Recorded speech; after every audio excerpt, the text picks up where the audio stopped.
இல்ல சார், மத்தவங்க நிம்மதியை கெடுக்க வந்த பிசாசு. ஏ சிவா, இதுக்கு மேல ஏதாவது பேசுன நல்லா இருக்காது. பேசினா என்ன பண்ணுவ? அன்னைக்கு காலேஜ்ல நடந்த அசிங்கம் இங்கேயும் நடக்கும்.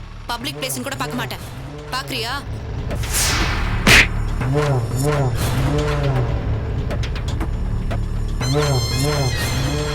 பேசாம வாயை மூடிட்டு அமைதியா வா, அதான் உனக்கு நல்லது. என்னம்மா இதெல்லாம்? ஏன் இவ்வளவு கோவப்படுற? அந்த தம்பி என்னவோ உன்னை எதிரி மாதிரி பேசிக்கிட்டு இருக்காரு. இவெல்லாம் ஸ்டூடெண்ட்னு சொல்றதுக்கே லாய்க்கில்லாத பொறுக்கிப்பா. தன்னை விட யாரும் நல்லா படிக்க கூடாதுன்னு வக்கரமா நினைக்கிறவன். அப்படி படிக்கிறவங்கள ஏதாவது பண்ணி நோக்கடிப்பான்பா. என்னையும் அப்படிதான் பண்ணா. பாக்குறப்பெல்லாம் டீஸ் பண்ணாம்பா. அம்மாவை பத்தி சொல்லி என்ன தப்பா பேசினா. அவருக்கும் என்னை பத்தி தப்பு தப்பா மெசேஜ் அனுப்பியிருக்கான். அதான் வந்து வெளுத்தாரு. இவன் பண்ண காரியம் அப்படி. கூட படிக்கிற பொண்ணுன்னு கூட பார்க்காம மோசமா பேசி படிக்க விடாம பண்றானே, இவனெல்லாம் அடிக்கிறதுல என்னப்பா தப்பு? தப்பே இல்லம்மா, மாப்பிள்ள சரியாதான் பண்ணிருக்காரு. பாருங்கப்பா எப்படி முறைக்கிறான்னு. இவெல்லாம் படிச்சுட்டு வந்தா சொசைட்டிக்கு தான்ப்பா பிரச்சனை. வேலை கிடைச்சு கம்பெனிக்கு போனாலும் கரப்ஷன் தான் பண்ணுவான். பொண்ணுங்களை மோசமா நடத்துவான். இதெல்லாம் தெரிஞ்சுதான் பிரின்சிபலே இவனை டிஸ்மிஸ் பண்ணிட்டாரு. உங்க பிரின்சிபல் நல்ல முடிவு எடுத்திருக்காருமா. காலேஜை பத்தி நல்ல விதமா சொன்னாங்களே, ஆனா இப்படிப்பட்ட ஆட்களும் இருக்காங்க. எப்படிமா அவங்க விடுறாங்க? காலேஜ் நல்ல காலேஜ் தான்ப்பா. இவனை மாதிரி பொறுக்கிங்க பண்ற தப்புக்கு அவங்க என்ன பண்ணுவாங்க? இப்ப அந்த தப்பையும் சரி பண்ணிட்டாங்களே. பிரின்சிபால் எடுத்தது சரியான முடிவுதான். இவனுக்கு இந்த தண்டனை தேவைதான். இவனை டிஸ்மிஸ் பண்ணதுனால சொசைட்டி காலேஜ் ரெண்டுக்குமே நல்லதுதான் நடந்திருக்கு. இவனை மாதிரி ஒருத்தனுக்கு படிப்பு போச்சுன்னு நானும் பரிதாபப்பட்டேன். ஆனா அப்படி நினைச்சது தப்புன்னு புரிய வைக்கிறான் பாருங்க. படிப்பு, டிகிரி, மார்க் எல்லாத்தையும் விட ஒழுக்கமாவும் மனுஷனாவும் வாழறது தான் முக்கியம். ஆரம்பத்துல வேற மாதிரி இருந்தாலும் இப்பவாச்சும் திருந்துவான்னு பார்த்தேன். ஆனா இவன் மாறவே இல்லப்பா. இவனுக்கெல்லாம் படிப்பே வேணாம். எல்லாத்தையும் தொலைச்சிட்டு ஒத்த காசு சம்பாதிக்க கூட வழி இல்லாம கஷ்டப்பட்டு பிச்சை எடுத்ததான்பா வாழ்க்கை நான் என்னன்னு புரியும். சரியா சொன்னமா. அடுத்தவங்களை கெடுக்க நினைக்கிற யாரும் வாழ்ந்ததா சரித்திரமே கிடையாது. இத நாம சொல்லி புரியாட்டி வாழ்க்கை அவங்களுக்கு புரிய வைக்கும். கெட்டவன் திருந்தணும்னா கஷ்டப்படணுமா, அப்பதான் புத்தி வரும். தேடி பிடிச்சி இவன் ஏறுற ஆட்டோல நம்மளும் ஏறணும் பாரு. கெட்டவங்களை பத்தி பேசுறது மட்டும் இல்லம்மா, அவங்கள பார்த்தாலே பாவம். ஹலோ டிரைவர், வண்டி நிறுத்துங்க.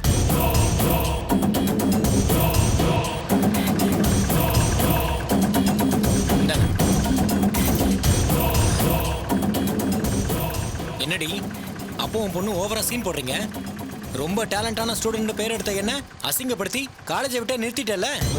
இதுக்காக ரொம்ப வருத்தப்படுவடி. ஏய், ரொம்ப பேசுன தொலைச்சிடுவ ராஸ்கல். அப்பா வேணா, டென்ஷன் ஆகாதீங்க. ஏய், உன்னால ஒரு மண்ணும் பண்ண முடியாதுடா. இப்பவே நீ ஒண்ணும் இல்லாத வெத்து வெட்டாயிட்ட. உன்னால முடிஞ்சதை படிக்க பா. அண்ணா வண்டி எடுங்கண்ணே. வாடா. வந்துட்டேன். என் லைஃபையே அழிச்சிட்டல. இனி உன்னை வாழ விட மாட்டேன்டி. கதற கதற என்ன பண்றேன்னு பாரு. உன்னை நாசம் பண்ணிடுறேன்டி.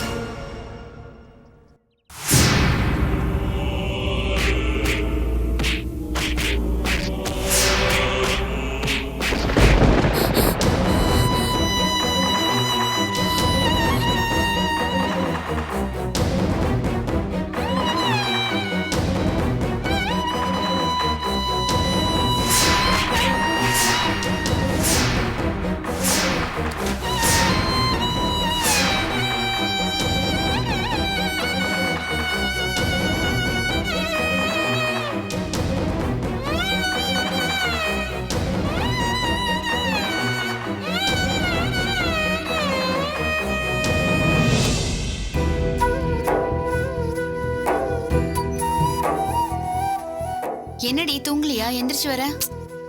எங்கடி தூங்குறது? சும்மா படுத்துட்டே இருந்தாலும் உடம்பு என்னவோ போல இருக்கு. பழசெல்லாம் திரும்ப திரும்ப ஞாபகத்துக்கு வருது. அதான் சும்மா ஹால்ல உட்காரலாமேன்னு வந்தேன். சரி இரு, டிவி பாரு, கொஞ்சம் ரிலாக்ஸா இருக்கும்ல.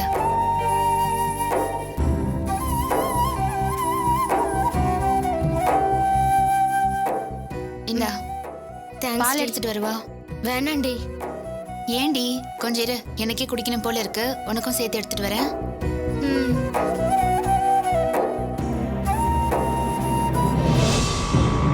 இப்படியே நிறுத்திக்கோங்க. போதும். அப்பா பாத்துப்பா.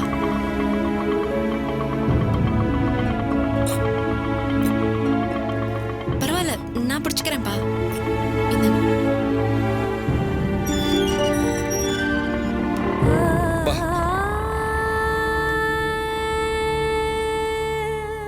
ஏம்மா அங்கே நிக்கிற? உள்ளவா. இல்லப்பா, நீங்க கூப்பிட்டீங்கன்னு நானும் ஏதோ தைரியத்துல வந்துட்டேன். ஆனா கல்யாணி என்ன சொல்லுவாளோன்னு சங்கடமாவே இருக்குப்பா. ஒன்னும் சொல்ல மாட்டாமா. உன்னை ஒன்னும் சொல்லாம நான் பாத்துக்கிறேன். நான் தான் கூட இருக்கேன்ல, நான் பாத்துக்கிறேம்மா. அப்படியே கல்யாணி 1-2 வார்த்தைகள் சொன்னாலும் நீ தப்பா எடுத்துக்காத. ஏன்னா உள்ள இருக்கிற கோபத்தை வெளியில கொட்டிட்டானா அவளுக்கும் பாரம் இறங்கின மாதிரி இருக்கும். அவ திட்டினாலும் பரவாயில்லப்பா, என்னோட சமாதானம் ஆனா போதும். அவ நிச்சயமா சமாதானம் ஆவா. வா.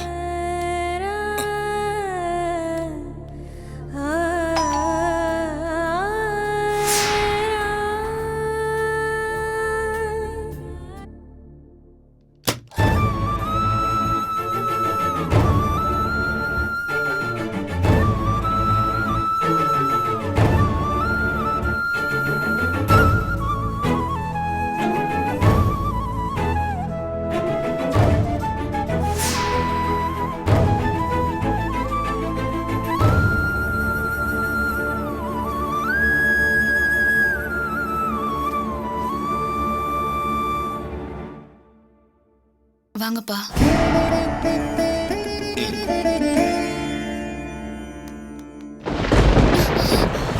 கல்யாணி, கல்யாணி, ஒரு நிமிஷம் கல்யாணி. கல்யாணி, நான் சொல்றத கேளு கல்யாணி. பாருங்கப்பா எப்படி பண்றான்னு. என்ன வாழ்நாள் முழுக்க அவமானப்படுத்தணும்னே முடிவு பண்ணிட்டேன். ஐயோ, அப்படி இல்ல இல்லம்மா. கல்யாணி சமாதானப்படுத்திடலாம். கல்யாணி ப்ளீஸ் கதவு தரடி. ஏண்டி என்ன இப்படி நோகடிக்கிற? கல்யாணி கதவு தரடி ப்ளீஸ்.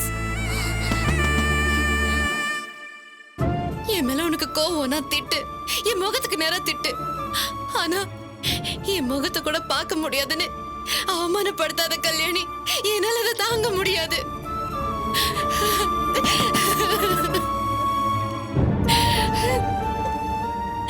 கல்யாணி, நான் பண்ணது தப்புதான். உனக்கு துரோகம் பண்ணிட்டேன், அதெல்லாம் எனக்கு புரியுது. ஆனா ஏன் இடத்துல இருந்து கொஞ்சம் யோசிச்சு பாருடி. சித்தியும் மோகனும் நாங்க கல்யாணிக்கு பண்ண கொடுமையெல்லாம் தப்புதான். ஆனா இப்ப நாங்க திருந்திட்டோம். எங்களுக்குன்னு யாருமே இல்லைன்னு அழுதாங்கடி. அதனாலதான் நான் ஜாமீன்ல எடுத்தேன். மத்தபடி நான் உன்னை நோகடிக்கணும்னு சத்தியமா நினைக்கலடி.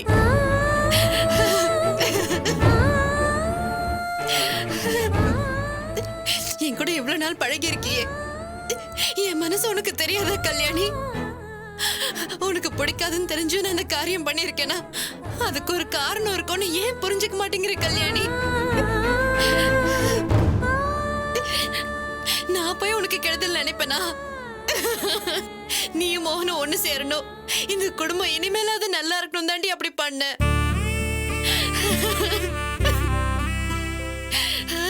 நான் பண்ணது தப்புதான், நான் மன்னிச்சிரு கல்யாணி.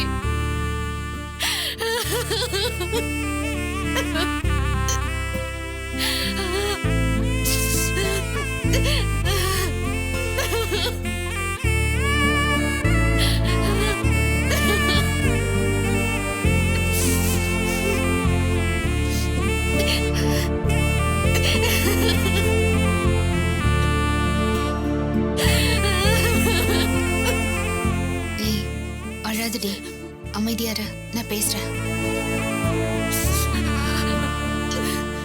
கல்யாணி கதவு தர. கல்யாணி ஏன் இப்படி பண்ற? அவதான் அவ்வளவு தூரம் வேதனைப்படுறாள், வந்து என்னன்னு தான் கேள. எனக்கு கேட்கணுங்கிற அவசியமே இல்லடி. அவ முகத்தை பாக்குறதே அவமானமா நினைக்கிற. அவளை இங்க இருந்து போயிட சொல்லு. அவ முகத்திலே நான் முழிக்க மாட்டேன்.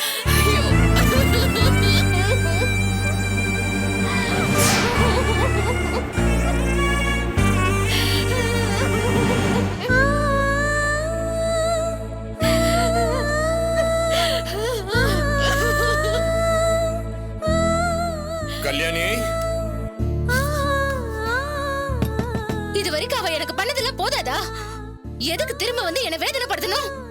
எனக்கு ஏதாவது நல்லது பண்ணணும்னு நினைச்சா தயவு செஞ்சு இங்க இருந்து போ சொல்லு.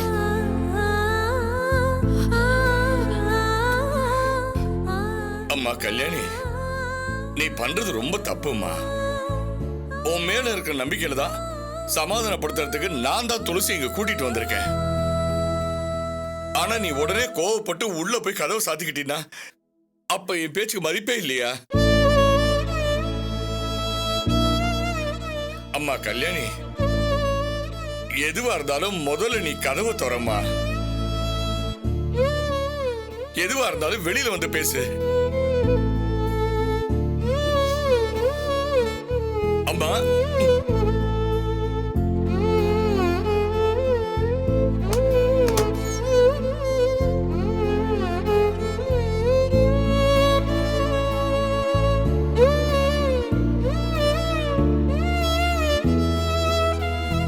அம்மா கல்யாணி, வாழ்க்கைன்னா எவ்வளவோ பிரச்சனை இருக்கும். மனுஷங்கன்னா மனஸ்தாபம் சண்டை எல்லாம் இருக்கத்தான் செய்யும். ஆனா ஒரு கட்டத்துக்கு மேல கோவத்தை எப்படியாவது ஒதுக்கி வச்சிடணுமா. என் கோவம் அப்படியேதான் இருக்கும். காலம் முழுக்க இப்படியேதான் இருப்பேன். எனக்கு துரோகம் பண்ணவங்கள என்னால ஒரு நாள் மன்னிக்க முடியாது.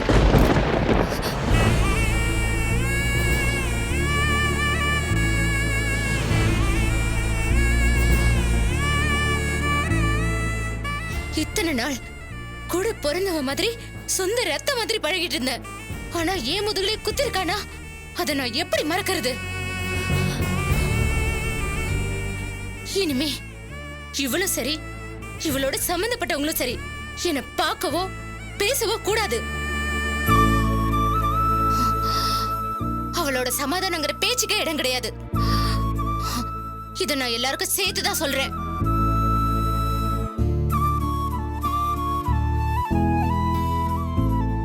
இல்ல இவ எங்களோட சொந்தம், நாங்களா ஒன்னதான் இருப்போம்னு முடிவு பண்ணா அதையே சாக்கா வச்சு இவளு வந்து என் உயிரை எடுப்பானா என்னால முடியாதுரி. நான் எங்கேயாவது போயிடுறேன். அம்மா கல்யாணி, நீ பேசுறது ரொம்ப அநியாயமா இருக்குமா. மனசுல எதையோ வச்சுக்கிட்டு இங்க உறவே வேண்டான்னு. கல்யாணி, கல்யாணி, கதவை திறமா. கல்யாணி, நீ ரொம்ப தப்பு பண்ணிட்டு இருக்க. அப்பா விடுங்கப்பா, நீங்களும் அவன் மேல கோவப்படாதீங்க. நான் கோவப்படலமா. கோவத்துல என்ன பண்றோன்னே தெரியாம கல்யாணி தான் தப்பு பண்ணிட்டு இருக்கா. சொந்த பந்தம் எதையும் யோசிக்காம பழி வாங்கணும் துடிச்சாலே உன் சித்தி. அதே தப்பதான் கல்யாணி பண்ணிட்டு இருக்காமா. அதை நான் ஏன்னு கேட்க கூடாதா? முறுக்கிய கயிறாக கல்யாணி, நீங்க அதை கேட்கலாம், ஆனா என்ன மன்னிச்சிரு கல்யாணின்னு சொல்ற அளவு கூட எனக்கு அருகதை இல்லாம போயிடுச்சு. நறுக்கிய பின்னாலும் அவ வலி அவளுக்குப்பா, நான் இங்க வந்திருக்கவே கூடாது. வாங்கப்பா போலாம். அம்மா, துளசி, அலையாது. இருட்டுக்கு தீபத்தை படைத்தவன் எங்கேடா? இதய கல்யாணி, என்னடி இதெல்லாம்? உனக்கு இது நியாயமா இருக்கா? கொண்டாடா. தீபா, நீ கொஞ்சம் பேசாம இரு. அவன் மனசளவுல நிறைய காயம் பட்டிருக்கா. அது உடனே மாறணும்னா எப்படி? ஆசைகள் அளந்து வைத்தா கோவம் தீர கொஞ்ச நாள் ஆகும். அது வரைக்கும் எல்லாரும் அமைதியா இருங்களேன். கவலைக்கு மருந்து கருத்தில் இருக்கு, கலங்காதே துணிந்திடு. மல்லிகை பந்தல் மலரும் தென்றல் வாசனை தாங்கி வரும். சில உள்ளம் கந்தல் அழகிய அன்பில் கற்கள் வீசிடும். மல்லிகை பந்தல் மலரும் தென்றல் வாசனை தாங்கி வரும். சில உள்ளம் கந்தல் அழகிய அன்பில் கற்கள் வீசிடும். சில சிறகுகள் தவிக்கிறதே பறக்காமலே, பல உறவுகள் இருக்கிறதே திருந்தாமலே. நம்ம எல்லாம் செக் பண்றேன்டா, நீ செக் பண்ணி பாத்துக்கோ. ஓகே யா, சரிடா. டேய், எனக்கு செகண்ட் லைன்ல ஒரு கால் வருதுடா, நான் பேசிட்டு கூப்பிடுறேன். Okay yeah. அண்ணி சொல்லுங்க அண்ணி. சரவணன், நமக்காக ஒரு லாயரை ஏற்பாடு பண்ணிருந்தீங்களே, அவரோட ஃபோன் நம்பர் வேணும். எதுக்குங்க அண்ணி? கேஸ் விஷயமா பேசுறதுக்காக தான். இதுக்கு எல்லாத்துக்கும் ஒரு முடிவு கட்டியே ஆகணும்.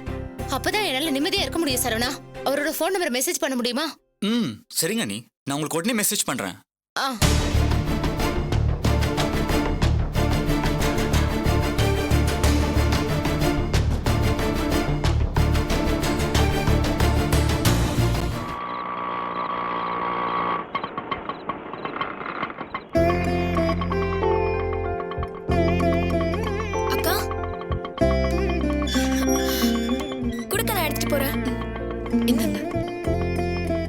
பாத்து வாங்கப்பா.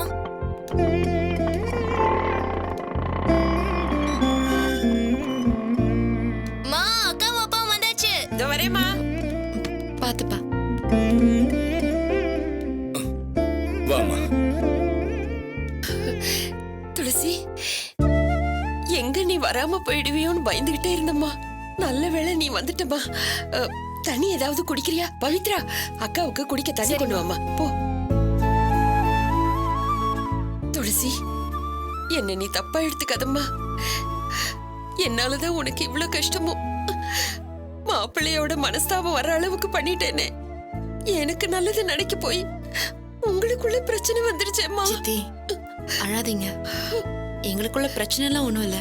இப்ப நானும் அவரும் சமாதானம் ஆயிட்டோம். ஆமா சித்தி, அப்பாவை கேளுங்க. நான் ஃபோன் பண்ணி அவர்கிட்ட பேசிட்டேன். ஆமா பத்மா, மனசு விட்டு பேசிட்டா தீராத பிரச்சனைன்னு எதுவுமே இல்ல. அதனாலதான் நான் தான் ஃபோன் பண்ணி பேச சொன்னேன். அவங்க 2 பேரும் பேசிட்டாங்க, சமாதானமும் ஆயிட்டாங்க. இப்பதான் என் மனசுக்கு நிம்மதியா இருக்கு. துளசிக்கு நான் இது வரைக்கும் எந்த நல்லதுமே பண்ணதில்ல. சின்ன குழந்தையில இருந்து கொடுமைதான் பண்ணிருக்கேன். அதையெல்லாம் மறந்துட்டு எனக்கு நல்லதை செஞ்சிருக்கா. அதை வச்சு பிரச்சனை வந்துருச்சேன்னு நான் ரொம்ப வேதனைப்பட்டேங்க. சித்தி, எதுக்கு இப்ப பழசெல்லாம் பேசிக்கிட்டு? இப்பதான் எல்லாம் சரியா போயிடுச்சுல்ல? இல்லம்மா துளசி, நீங்க 2 பேரும் ஒற்றுமையா இருந்தா அதுதான் எனக்கு சந்தோஷம். நான் ஒரு முடிவுக்கு வந்துட்டேம்மா. இனிமே சாகுற வரைக்கும் உனக்கு ஒரு நல்ல அம்மாவா, மாப்பிள்ளைக்கு நல்ல மாமியாரா இருக்கிறதா மனசுக்குள்ள சத்தியமே பண்ணிருக்கேன். நீயும் மாப்பிள்ளையும் எனக்கு பண்ணி இருக்கிற உதவிக்கு கைமாறா இத நினைச்சுக்கோங்கம்மா. இதே வீட்டுக்கு முன்னாலதான் உங்க 2 பேருக்கும் நான் சாபம் கொடுத்தேன். ஆனா என்ன மாதிரி மதிக்கெட்டவளோட சாபம் எல்லாம் பலிக்காது துளசி. அத நான் மனசார புரிஞ்சுக்கிட்டேன். எந்த வாயால சபிச்சேனோ அதே வாயால சொல்றேன். நீயும் உன் புருஷனும் 100 வருஷம் சந்தோஷமா ஒத்துமையா நல்லபடியா இருப்பீங்க. உங்க நல்ல மனசுக்கு ஒரு குறையும் வராதும்மா. புத்திர பாக்கியம், பேரு, புகழ், செல்வத்தோட நீங்க நல்லா இருப்பீங்கம்மா. நல்லா இருப்பீங்க. சித்தி, நீங்க பேசுறத கேட்கவே ரொம்ப சந்தோஷமா இருக்கு. இது வரைக்கும் என்ன வேணாலும் நடந்திருக்கலாம். ஆனா இப்ப நீங்க எங்களை மனசார ஏத்துக்கிட்டீங்கல்ல, அதுவே எங்களுக்கு போதும் சித்தி. நான் உங்ககிட்ட எதிர்பார்த்தது அது ஒண்ணு மட்டும்தான். கடைசி வரைக்கும் நீங்க எப்படியே இருந்துட்டீங்கன்னா நாங்க ரொம்ப சந்தோஷப்படுவோம். கண்டிப்பா இருப்பேம்மா, கண்டிப்பா இருப்பேன். அக்கா, இந்த குடிமா.